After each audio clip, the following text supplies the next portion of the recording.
Our solutions are completely bespoke, tailored to our clients' requirements, and kind of going along that journey with them to get a firm understanding so that the solution is also fit for purpose going forward. Different sized businesses and businesses with different cloud setups require a different response in terms of resiliency and their strategies on their end. First off is budget and resources, right? So depending on a large scale organization, they're going to have big teams in-house, loads of in-house expertise. They know exactly what they're doing, maybe managing their own estate on premise and want to move it into the cloud. Then looking at a local business who has just a few guys and maybe we're working directly with the C-suite, right? So not necessarily IT professionals. So obviously the strategy then is going to change somewhat between the size and resources. So risk tolerance and impact of downtime, they're a big thing, right? And they can depend on, institution to institution, maybe a large banking institution or payments platform. There's quite frankly no room for downtime there. The implications are potentially lawsuits coming at them or loss of transactions, right? So for them, it's a lot more front and center.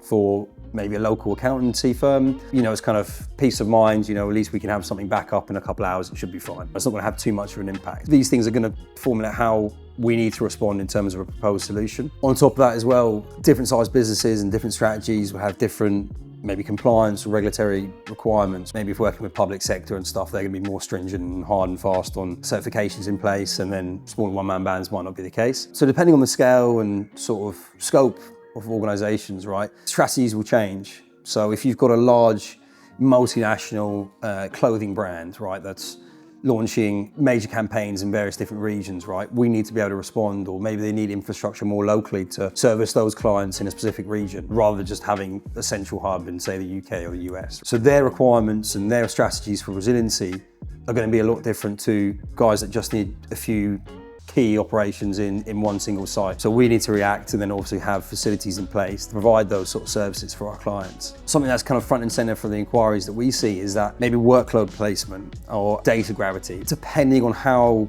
crucial or heavy a certain application is, right, you could run you up to thousands in the monthly costs in public cloud. Maybe we're looking at moving that outside into a more managed provider like ourselves, would be a private cloud environment or a multi-tenant environment. We can look at placing those more heavy workloads into an environment like us, and then obviously provide you with a fixed monthly cost. You don't need to be cutting corners just to kind of trim costs. How can we look at optimizing this, scaling it back without compromising the solution? We've obviously covered quite a lot in terms of how to build a more resilient cloud strategy. It doesn't need to be as scary or as daunting of a prospect as you might necessarily think. You're obviously more than welcome to reach out to us and have a conversation to understand what the landscape might look like. For more information on cloud resiliency and how Hyve can help your business, visit hyve.com.